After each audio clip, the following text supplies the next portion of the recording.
bih prvo iskoristio priliku da čestitam svima koji su na ovim izborima osvojili odborničke mandate, naravno pre svega Srpskoj naprednoj stranci kao prvoj na ovim izborima.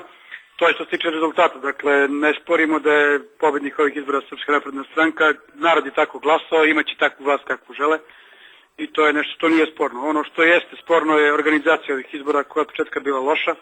Imate neke stvari koje se nikad u Aleksincu, a boga mi ni u Srbiji nisu dešavale kao na ovim izborima.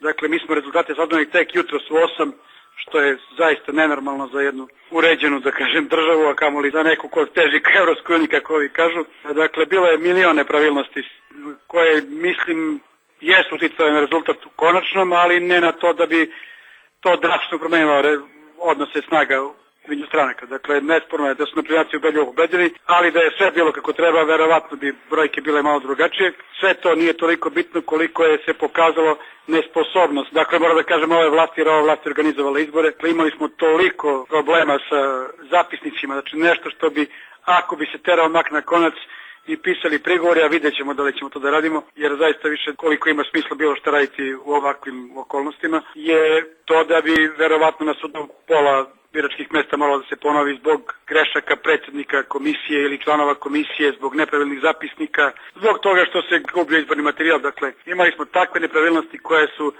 za mene nezapamćene. Ja 20 godina pratim intenzivno izbore. Nikad se ovako nešto nije dešavalo. Dakle, organizacija je bila očajna, katastrofalna i za ovo neko zaista treba da odgovara zbog građana opštine Aleksinac, a kažem, to sa rezultatom nema neke velike veze. Verovatno bi nešto bilo drugačije, ali ne previše.